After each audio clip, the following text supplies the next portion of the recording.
Bonjour à tous, merci encore de votre fidélité. Je suis très heureux de vous retrouver pour ce nouveau numéro de School TV, le mag. On est ensemble, vous le savez, pendant 30 minutes, une demi-heure sur la scolarité de vos enfants. Et aujourd'hui, on se met en mode action, éducation. C'est parti pour le sommaire de cette émission. L'allemand a-t-il encore la cote en classe, en France? Quelle attractivité, quel devenir pour la langue de Goethe dans notre pays? On en parle dans un instant. Quel enseignement et surtout, combien d'embauches on forme, on recrute de moins en moins de profs? Dans quelle mesure cette situation est inquiétante? Faut-il relativiser les chiffres? On vous répond dans un instant. Et puis l'allemand, doit-il faire sa pub, son autopromotion? Il faut dire que la concurrence de l'espagnol est parfois difficile. Vous verrez que certains font le tour de France pour tenter d'évangéliser le plus grand nombre. On en parle avec Hélène Winkel-Roisin. Bonjour. Bonjour. Merci d'avoir accepté, Hélène, notre invitation. Vous êtes professeure, spécialiste de linguistique allemande moderne à l'Université de Lorraine et à l'ATILF CNRS. Pas CNRS, hein. Non. L'ATILF CNRS, effectivement, parce que vous faites également de la recherche. Et vous êtes également, vous étiez responsable de la licence d'allemand à la Sorbonne Université de 2013 à 2021. Je crois que j'ai à peu près tout dit. Et encore, pas tout. Et on est également avec Thérèse Claire. Thérèse Claire, bonjour. Merci d'être avec nous, Thérèse. Vous êtes présidente de l'ADEAF, c'est l'association pour le développement de l'enseignement de l'allemand en France. Vous êtes combien, en gros, dans l'association? Dans l'association, on est 1400. 1400. Ça commence à faire pas mal. C'est parti pour la loupe avec Irina. Salut Irina Capron. Bonjour Patrice. Comment ça va? Très bien, et vous? Je suis super content, on parle d'allemand. Oui. J'en ai fait 7 ans. Et vous? 2 ans. Et ça s'est bien passé?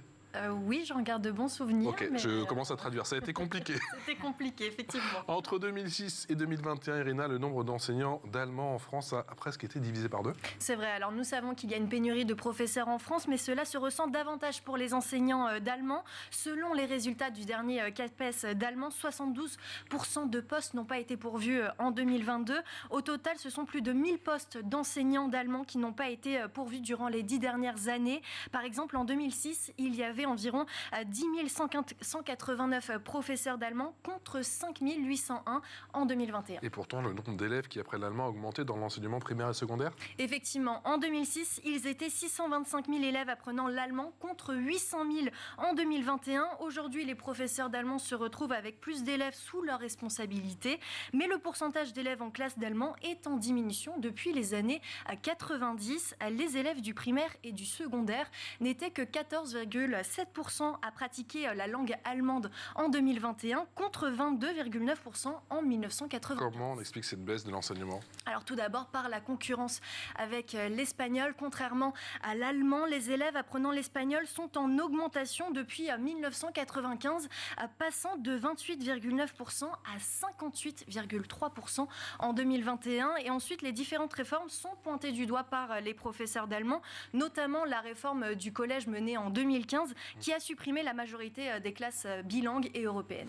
L'allemand est la 13e langue la plus parlée au monde, avec ses plus de 105 millions de locuteurs natifs. Effectivement, et c'est la langue. J'en apprends des choses aujourd'hui. C'est la langue la plus parlée en Europe parce que l'allemand est parlé en Autriche, au Luxembourg ainsi que dans certaines parties de la Belgique et de la Suisse. Parler allemand va donc permettre de travailler à l'étranger. L'Autriche a le taux de chômage le plus bas des pays de la zone euro et l'Allemagne offre de grandes possibilités d'emploi. Mais cela va vous permettre également de travailler en France car de nombreuses entreprises allemandes ont leur siège dans des pays latins comme Siemens, Nivea ou encore Bosch. Il y a d'autres raisons quand même pour apprendre l'allemand. Effectivement, pour les études, tout d'abord, l'Allemagne offre de nombreuses bourses universitaires. Selon l'UNESCO, plus de 330 000 élèves étrangers étudiaient en Allemagne en 2019 avant la crise du coronavirus. Étudier en Allemagne permet d'accéder à une meilleure formation dans certains domaines.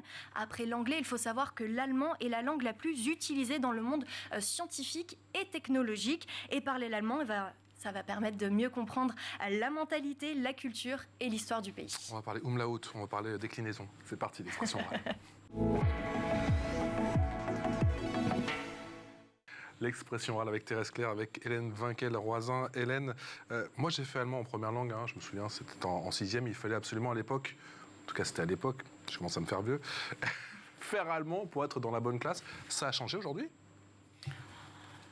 Je dirais déjà que l'allemand est moins représenté qu'à l'époque.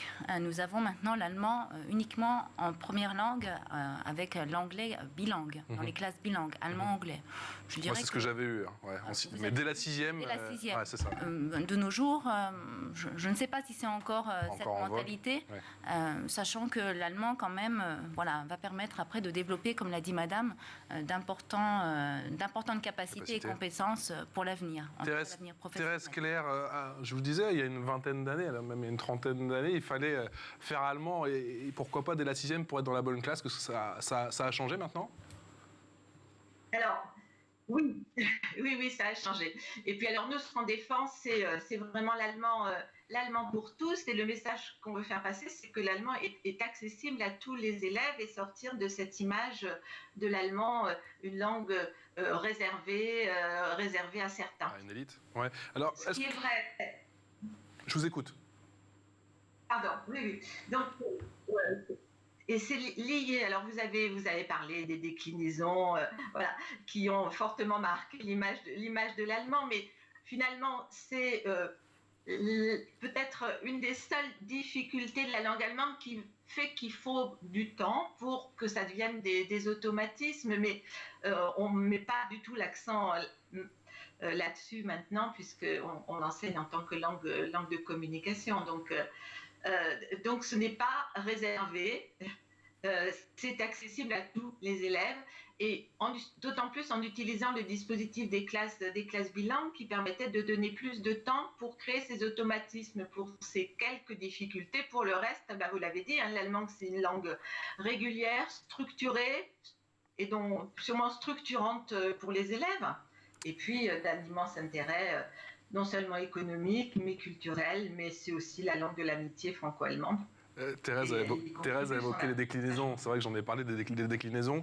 On s'en fait toute une montagne avant de commencer l'allemand. Déjà, qu'est-ce qu'une déclinaison en allemand ? Oui, donc les déclinaisons, si on a les principes en tête, c'est très simple. La déclinaison, ça va vous permettre, les petites marques, d'accéder au sens, de comprendre. En français, nous avons l'ordre des constituants. Donc on sait tout de suite que le sujet, il sera au début de l'énoncé, de la phrase. En allemand, on peut mettre plusieurs éléments en tête d'énoncé, en tête de phrase, mais une petite marque va vous dire, est-ce que c'est la fonction de sujet ou ce sera je vais mettre beaucoup de guillemets pour aujourd'hui, je vais mettre, est-ce que ce sera plutôt l'objet, est-ce que c'est le COD ou des choses comme ça. Donc ces marques de déclinaison, elles sont fondamentales. Et globalement, elles sont simples à comprendre et à enseigner dès lors qu'on a les techniques. Elles sont simples parce qu'elles sont cohérentes, elles sont cohérentes. Logiques. C'est un système tout à fait logique et je le refais actuellement en université chaque année. Ouais. Ça dépend du cursus. En première année de licence, en deuxième année de licence, on réactive. Une fois que les étudiants ont compris le système, parce que peut-être que dans le secondaire, c'est moins présenté de cette manière, on voit leurs yeux qui s'illuminent, ils ont compris et ensuite c'est parti, la machine est lancée. Après, ça devient un jeu, quoi. Ça va être un jeu. Et ils réussissent parce que une fois qu'on a compris, c'est une fois comme ça et l'autre, c'est A et après c'est B. Eux-mêmes sont autonomes et réussissent. Donc ils améliorent leur production écrite.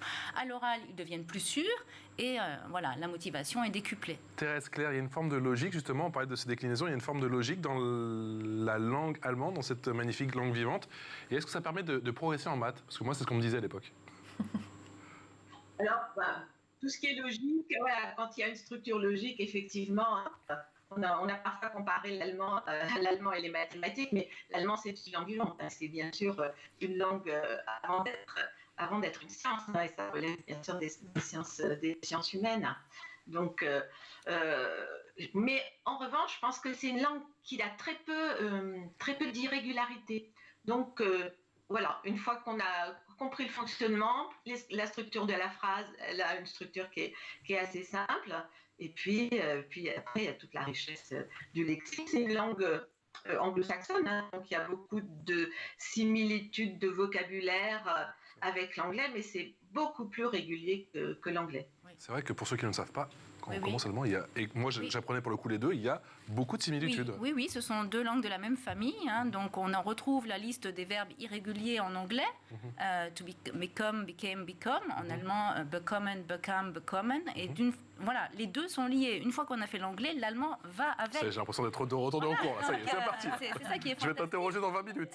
Voilà, le trilinguisme, voilà, devrait être la nouvelle génération. Pour la génération, les deux vont ensemble en quelque sorte. Irina Capron parlait en introduction de cette, bien sûr, du passage au CAPES, de la baisse des inscrits au concours qui s'élève en tout à 34%. Cette baisse, elle vous inquiète ou faut la relativiser?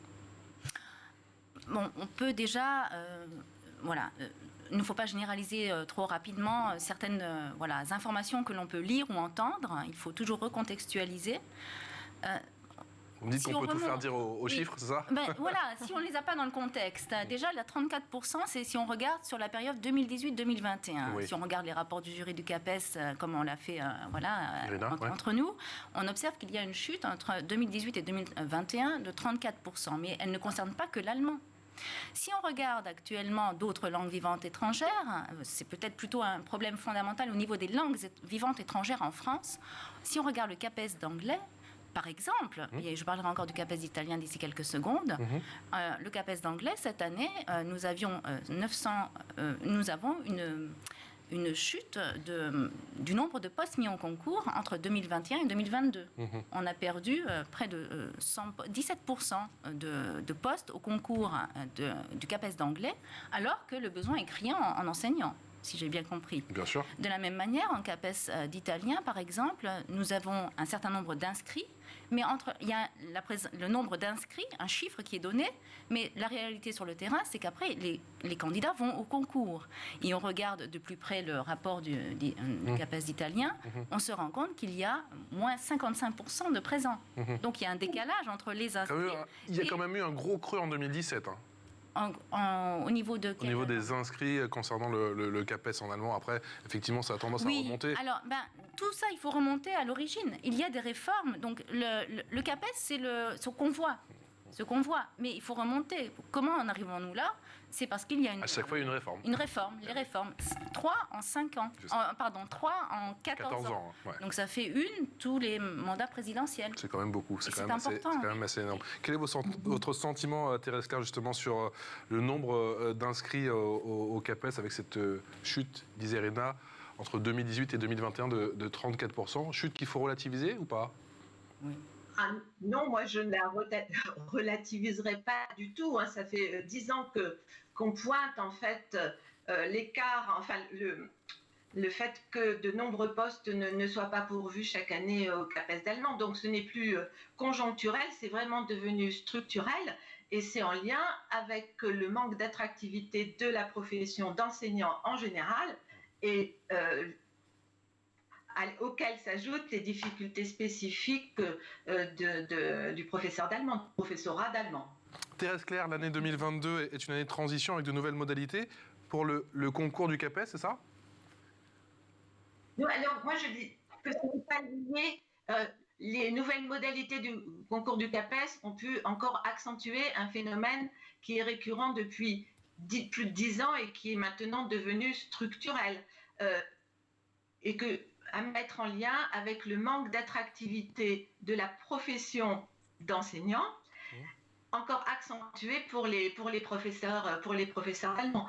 La profession d'enseignant est beaucoup moins attractive du fait d'un décrochage salarial d'une part, et puis les conditions de travail qui sont difficiles, notamment en collège, et tout ça c'est accentué, les difficultés d'exercice du métier sont accentuées au collège, ce qui fait que les bons étudiants germanistes vont plutôt se tourner vers d'autres professions mieux rémunérées, aussi intéressantes que l'enseignement, puisque vous l'avez dit, la maîtrise de l'allemand, en plus de la maîtrise de l'anglais, donne accès à de nombreux emplois dans le franco-allemand, mais pas seulement. Hélène Winkel-Roisin, comment on peut relancer cette attractivité du métier, de ce beau métier qui est professeur d'allemand? Oui, du métier. Personnellement, je pense qu'il y a aussi une sorte de vocation qui naît au bout d'un moment. Quand on est intéressé par une langue vivante étrangère, on a envie de la transmettre. D'un point de vue, ça c'est au niveau personnel. Au niveau peut-être un peu plus général en France, nous avons, il ne faut pas l'oublier, quand même une volonté à très haut niveau très haut niveau, avec les accords que l'on connaît, les traités qui sont signés, et l'article 10 du traité de Aix-la-Chapelle, qui n'est pas très vieux, 2019, où la langue du voisin doit être chouchoutée en quelque sorte. Ça, c'est tout en haut. Sur le terrain, nous avons des associations comme la DEAF, nous avons des enseignants mobilisés, nous avons des institutions, nous avons l'association aussi des germanistes de l'enseignement supérieur. Tout le monde est aussi mobilisé sur le terrain au bas niveau. Et il semble que pour relancer cette dynamique, il faut déjà arrêter de supprimer sans cesse les heures en allemand, de fermer les classes, puisque c'est encore monnaie courante, alors que les discours tout en haut prônent... On l'entend souvent ça, j'ai que 4 ou 5 élèves, on ne ferme pas la classe. On débloque des fonds de soutien, puisque les proviseurs, on peut aussi le comprendre, les proviseurs sont un peu entre deux sièges, ils ne savent pas trop, les budgets sont réduits, mais il faut développer une caisse, une cagnotte. C'est un peu bête comme idée, mais je ne vois pas d'autre solution déjà pour sauvegarder, protéger l'existant, ne plus toucher à l'existant. Sinon, on va continuer la chute. Et on va s'étonner après qu'il n'y a plus d'enseignants d'allemand. Thérèse, Claire, est-ce que cette chute elle est inexorable? Comment faire pour que les classes d'allemand ne ferment plus? Comment aider les proviseurs? Alors là, on est vraiment dans une situation d'urgence et dans une situation aiguë, effectivement, parce que quand un professeur d'allemand est malade, on a du mal à trouver un remplaçant. Et donc, du coup, si des élèves restent trop longtemps sans enseignant, les parents, les familles le savent et ne voudront plus inscrire leurs enfants en allemand. Donc, on est vraiment dans une spirale descendante et dangereuse actuellement. Il est urgent d'avoir une politique volontariste pour l'allemand et, comme vous le disiez, de protéger les enseignements, de faire que ce ne soit pas remis en cause d'une année sur l'autre, de faire en sorte que les enseignants ne travaillent pas sur deux, trois collèges, et puis effectivement de protéger, au moins de sécuriser l'existant actuellement. Mais il va falloir une politique à court terme et à moyen terme, parce que là, on est vraiment dans une situation aiguë. Question d'Irina Capron. Oui, Hélène Thérèse vient de le dire, les professeurs d'allemand doivent parfois gérer de nombreuses écoles. Sont-ils épuisés mentalement? Je pense que ça ne facilite pas les conditions de l'enseignement. Je pense que la situation n'est pas rose pour les enseignants d'allemand dans le secondaire en France actuellement. Oui. Et la principale mission, c'est d'attirer les jeunes, car le profil des candidats a changé au CAPES. Il y a de plus en plus de gens en reconversion que des jeunes étudiants. Oui, disons que c'est un engrenage. Tout est lié, de la 6e jusqu'au Master 2, et il faut voir ça comme une continuité. Je pense qu'il y a un continuum, et quand on ne regarde que le CAPES, le Master 2, c'est la conséquence de tout ce qu'il y a derrière. Donc si on remonte d'un cran au niveau de l'entrée en licence, après le baccalauréat, on accède à la licence d'allemand et LCER pour former les futurs germanistes enseignants, en tout cas peut-être pour le concours du CAPES. Il y a de moins en moins d'étudiantes et étudiants en études germaniques licence LLCER. Par conséquent, il y a de moins en moins de candidats issus du parcours traditionnel et on a la chance quand même d'avoir des extérieurs qui arrivent. Alors. Mais bon, peut-être le petit bémol, c'est la formation qui n'est pas du tout comparable. Thérèse, je rebondis sur la question d'Irina. Comment vont les profs d'allemand? Quels sont vos retours d'expérience? Que vous disent-ils? Alors, les nombreux professeurs d'allemand sont en souffrance, clairement. Il ne faut pas oublier aussi que c'est grâce ce qui fait partie de la mission de nombreux professeurs d'allemand, en tout cas ils le perçoivent comme tel, c'est d'organiser des échanges. Et d'ailleurs, c'est un point fort de l'allemand que de permettre aux élèves des expériences de mobilité. Or, qui sont subventionnés, qui sont aidés par l'Office franco-allemand pour la jeunesse, par l'OFAGE. Un enseignant, une enseignante qui travaille sur plusieurs collèges aura beaucoup plus de mal à mettre en place des projets, et notamment ces projets de mobilité et d'échange. Et donc, du coup, ce ne sont pas des conditions satisfaisantes d'exercice, et on reçoit vraiment toujours de nombreux témoignages, à la fois pointant l'instabilité, l'insécurité, le fait que les enseignants ne soient pas sûrs que ce soit pérenne, que ce soit maintenu pour l'année suivante, ça crée une instabilité. Et puis c'est également, donc comme je le disais, les conséquences d'enseigner d'avoir un service partagé sur plusieurs établissements, qui nuit clairement. Alors, pas à la qualité de l'enseignement, ça, elle sera assurée, mais à tout ce qui fait les plus de l'enseignement de l'allemand, tous ces projets de mobilité notamment. Hélène, je vous vois acquiescer. Oui, tout à fait. Oui, tout à fait d'accord. Oui. Il y a un décalage, d'après vous, entre les annonces de la classe politique et ce que vous voyez, vous, sur le terrain. Oui. Il y a un gros décalage. Un énorme décalage, voilà, il faut le dire, un énorme décalage, et ça tient au budget. Les finances. Moi, je le vois de mon point de vue au niveau des finances, que ce soit à l'université ou dans le secondaire, on ne met pas les fonds qui sont nécessaires à protéger. Là, moi, vraiment, c'est un cri d'appel, un cri au secours pour protéger l'existant. On ne peut plus continuer à fermer des classes au prétexte qu'il y a 3 élèves. S'il y en a 3, il faut les garder, ces 3-là. Après, l'année d'après, ils seront 5. Si on ferme, d'emblée, les parents sauront que c'est fermé. Donc, ils n'auront pas l'initiative de mettre leurs enfants dans des classes où il y a de l'allemand, pour le faire apprendre l'allemand. C'est un engrenage. Donc, c'est vraiment le budget, c'est la clé de l'ensemble. Thérèse Claire, vous en appelez au ministre de l'Éducation nationale aujourd'hui. Quel est votre sentiment? On a vu ce revirement concernant les mathématiques qui reviennent par exemple dans le tronc commun. Est-ce qu'il faut un plan d'urgence pour l'allemand? Oui. Oui, oh que oui, parce que, bon, ça a été signalé, mais c'est toujours le grand écart entre les propos gouvernementaux et nationaux et puis ce qui est vécu sur le terrain. Donc, depuis la réforme du collège et la suppression de nombreuses classes bilingues et la suppression des sections européennes, eh bien, en fait, le temps dévolu à l'apprentissage de l'allemand, des langues en général, mais de l'allemand et des langues 2, donc, est notoirement insuffisant. Donc nous, une des toutes premières mesures qu'on demande, c'est au moins 3 heures hebdomadaires pour l'apprentissage de la langue. Et puis on demande alors une revalorisation salariale, mais ça concerne tous les enseignants, mais il faut aussi donner donc, des moyens aux enseignants d'allemand pour les missions complémentaires qu'ils accomplissent pour les échanges. Ça pourrait être aussi un moyen de revaloriser aussi leur travail. 3 heures hebdomadaires. 3 heures hebdomadaires, Hélène, c'est vraiment le minimum? C'est catastrophique, 3 heures hebdomadaires, sachant qu'au lycée, il n'y a que 2 heures ou 2h30 pour l'allemand, donc on ne peut rien faire. Mais non, mais je ne vois pas comment tu peux prendre l'allemand. Voilà, donc c'est un leurre. On ne peut pas prétendre former la jeunesse, la future génération compétitive sur le marché du travail, sans les langues étrangères, et pour ce faire, on doit avoir une exposition quotidienne à la langue. Et je fais juste un petit pont vers une information officielle sur le site du ministère de l'Éducation nationale, à savoir une infographie sur les langues vivantes étrangères, dont j'ai pris connaissance. Je vous ai transmis le lien. Il y a sur cette infographie des langues vivantes étrangères une information concernant le collège, à savoir pratique quotidienne des langues vivantes étrangères en France. Je me dis, où ça?